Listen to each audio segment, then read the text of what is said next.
आइए हम और महत्वपूर्ण बिंदुओं पर चर्चा करें।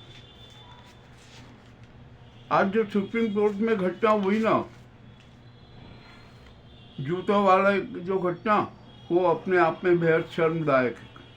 और उससे ज़्यादा शर्मदायक बात तो यह है कि जो कुकृत्य करने वाले ने सनातन धर्म को अपना आड़ बना लिया। इससे सनातन धर्म की भी बदनामी हुई। सनातन धर्म में ऐसा उन्माद का कहीं विवरण नहीं है। सनातन धर्म में तो सहनशीलता है, सहिष्णुता है, अनुशासन है, सेवा है, सहयोग है, सर्व सम्मान है और सर्वधर्म सम्मान की भावना है, वसुधैव कुटुंबकम की भावना है। किंतु जो राकेश किशोर ने जो नाटक किया ना, वो अच्छा नहीं माना जा सकता और वह उसने सनातन धर्म पर एक कलंक का टीका लगा दिया। ये जूता सीजेआई में नहीं है, ये भारत की न्याय व्यवस्था पर है।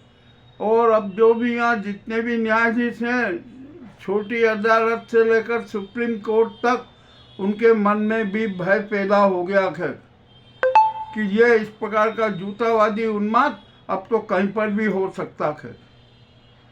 इस घटना से हमारे देश की न्याय व्यवस्था पर प्रभाव पड़ेगा, निश्चित पड़ेगा।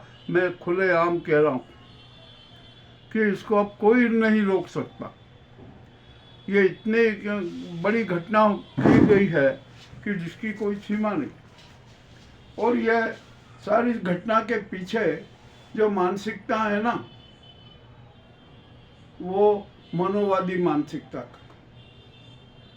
स्पष्ट है कि यह मनोवादी मानसिकता है। अरे खुजराहो की मूर्ति, विष्णु की मूर्ति पर सीजेआई ने बहुत कुछ कहा। उन्होंने कहा कि आप वहाँ जाइए, जिसका दायित्व है उससे कहिए कि ये मूर्ति का उद्धार करे, सुधार करे। यदि वो नहीं सुनता है ना, आप आए तो आप तो हमारे न्याय क्षेत्र में आता ही नहीं है, तो हम कैसे करें। और इसके बाद भी यदि वो है ना, हम हमारे जो भगवान है उनसे प्रार्थना करें कि प्रभु आप इनको सद्बुद्धि दे दें। ये तो सीजेआई ने बहुत अच्छा न्याय किया। और अभी अभी जो समाचार आया कि जो वकील है ना, उस पर कठोर से कठोर कार्रवाई होना चाहिए। राकेश किशोर को कड़ी से कड़ी सजा मिलनी चाहिए। अरे कुछ लोग तो उसके समर्थन में आ रहे हैं और कह रहे हैं कि इन्होंने बहुत अच्छा काम किया। अरे क्या अच्छा काम किया? अपना मानसिक सोच सुधारिए। जो राम किशोर के पक्ष में बयान दे रहे हैं, जो ट्रोल कर रहे हैं, उनको ये सोचना समझना है। अरे विवेकवादिता से काम लो, सच्चे विवेकवादी बन जाओ। ये सच्चा धर्म क्या है जानते हो आप? सनातन धर्म का कभी अध्ययन किया है आपने? सनातन धर्म के 10 मूल सिद्धांतों को आप जानते हो क्या है? उनकी गहराइयाँ क्या है जानते हो आप? नहीं, आप नहीं जानते। सुप्रीम कोर्ट में एक बड़ा सवाल उठा कि जो ये वकील ने जिस प्रकार का घिनौना कृत्य किया है ना, तो उसे सजा दी जाए, कठोर से कठोर सजा दी जाए। परंतु सीजेआई ने एक बहुत बड़ा तो सनातनी निर्णय लिया, सनातन धर्मी निर्णय लिया। उन्होंने अपने आदेश में स्पष्ट कहा कि जिस व्यक्ति ने ये कृत्य किया है ना, उस पर किसी प्रकार की कार्रवाई नहीं की जाए, कोई कार्रवाई नहीं की जाए। ये सीजेआई गवई जी का बड़प्पन है, ये उनकी महानता है, ये उनकी सहनशीलता है, ये उनकी न्याय जो परिचय है ना, न्याय चरित्र है। उन्होंने बहुत अच्छी बात कही। ये सारे के सारे जो तत्व है ना, ये सनातन धर्मी तत्व हैं। और जो सेवा तो कर ही रहे राष्ट्र की, इसमें भी कोई शंका नहीं है। और सबको सहयोग देते हैं, किसी से कोई दुर्भावना नहीं रखते हैं। और न्याय की रक्षा करना तो उनका परम धर्म है। संविधान की रक्षा करना उनका धर्म है, कानून की रक्षा करना उनका धर्म है, वो धर्म निर्वहन करना। और आज सीजेआई गवई ने जो वकील पर किसी प्रकार की कार्रवाई न करने का जो आदेश दिया ना, ये तो अपने आप में और अनूठा। उन्होंने सिद्ध कर दिया कि वो सच्चे बुद्धवादी भी हैं। ये इस बात से प्रमाणित हो गया कि जो बुद्ध ने जो संदेश दिए है ना, बुद्धवादी संदेश को वे मूर्त रूप भी देते हैं, उसका अनुसरण करते हैं। जो है यहाँ पर सीजेआई गवई जो है ना, एक दलित समाज से है। तो ये जो सनातनी धर्मवादी है ना, चिंटू, जो कुछ समझते नहीं है, उन्मादी चिंटू हैं, उनको वो रास नहीं आ रहे हैं। उनको ये अच्छा नहीं लग रहा है कि कोई दलित यहाँ पर सीजेआई पद पर बैठे। परंतु अब यहाँ की देश की जनता ने भी अपना रुख बदल लिया। देश की जनता ने भी स्पष्ट निर्णय कर दिया जन अदालत में, राष्ट्रपति जी को भी यहाँ तक कह दिया कि अब सीजेआई गवई जी है ना, नवंबर में सेवानिवृत्त नहीं होंगे। उनका कार्यकाल 2 वर्ष के लिए और बढ़ा दिया जाए, ये जनता का निर्णय है, इसको मूर्त रूप दिया जाए। ये जनता का बहुत अच्छा निर्णय है। ये निर्णय का अनुसरण होना चाहिए, स्वागत होना चाहिए। और राष्ट्रपति जो न्यायाधिपति है ना, उनको भी इस निर्णय का मूर्त रूप देना चाहिए। जनता के निर्णय को मूर्त रूप देना राष्ट्रीय धर्म का निर्वहन है, राज धर्म का निर्वहन है, प्रजातांत्रिक धर्म का निर्वहन है। ये जरूरी बात थी जो हमें कहना थी। और आज की जो सुप्रीम कोर्ट की घटना हुई है ना, तो उसने तो सनातन धर्म पर भी कालिक पोत दी।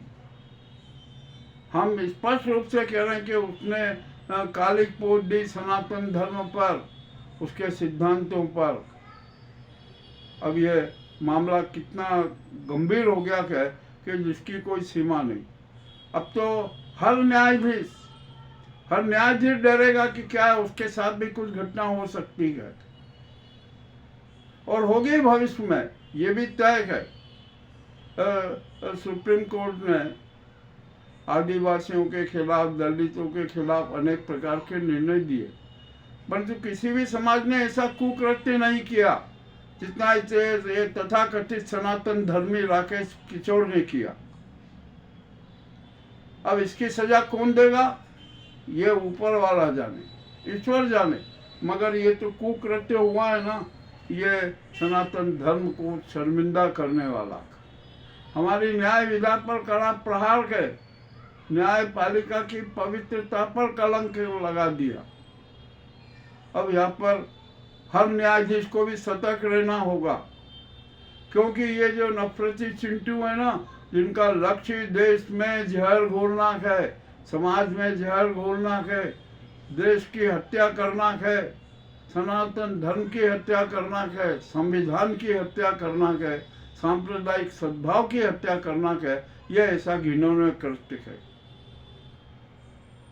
हमें अब तो देश की 90%, 92% नहीं, अब तो 147 करोड़ जनता भी इस कुकृत्य की निंदा करेगी। हर न्यायाधीश को निंदा करना पड़ेगी, हर वकील को निंदा करना पड़ेगी, देश की 147 करोड़ जनता को निंदा करना पड़ेगी। मामला बेहद गंभीर हो चुका है और हम सीजेआई गवई जी का बहुत बहुत आभार व्यक्त करते हैं, उनका स्वागत करते हैं कि उन्होंने अपने स्वर्णिम चरित्र को मूर्त रूप दिया और वे वास्तव में सच्चे सनातन धर्मी हैं, वे सच्चे कट्टर आध्यात्मिक हैं, इसमें कोई दो शंका नहीं। उनका विश्वास ये धार्मिक कट्टरता में नहीं है, वे कट्टर आध्यात्मिक हैं, सत्यवादी हैं। ये सारा स्पष्ट हो गया। और जो राकेश किशोर ने जो अपराध किया है ना, अब वो भी खुद शर्मिंदा होंगे। लाखों पैसे से वकील नहीं तो क्या हुआ, जो उन्होंने सिद्ध कर दिया कि मैं ना एक सच्चा सनातन धर्मी नहीं, मैं तो उन्मादी चेहरा। अब और कोई सजा नहीं। अब खुलेआम आए हुए हर बार, अब बेशर्मी के साथ ही कोर्ट में आएंगे, वकील हैं वे तो करेंगे ही, और उनको शर्म महसूस होगी, और सब उनको थू कर रहा है, पूरा देश जो थू कर रहा है किशोर राकेश किशोर को। अब देखते हैं यहाँ पर जो उनके समर्थन में उचक रहा है ना, और जो उसके पक्ष में जो अपने बयानबाजी कर रहे हैं, वे भी जरा अपने आप को सोच ले कि वे क्या करना है और क्या नहीं करना है। अब तो देश की 147 करोड़ जनता को सच्चा विवेकवादी बनना पड़ेगा, सकारात्मक विवेकवादी बनना पड़ेगा, झूठे सिद्धांतों से दूर होना पड़ेगा। ये बहुत जरूरी बात थी जो हमने आपके सामने प्रस्तुत की। यूँ तो कोई कुछ नहीं कहेगा, किंतु हमारा दायित्व है कि सत्य सबके सामने रखें, सत्य की पूजा करना, सत्य की आराधना करना, सत्य ही ईश्वर है, और हम उसकी ही आराधना करते हैं बिना भूमिका के। कड़वी बात, सच्ची बात, सत्य सबके सामने रखना। ये आज का सत्य आपको कैसा लगा हमें अवश्य बताएं। बहुत बहुत धन्यवाद।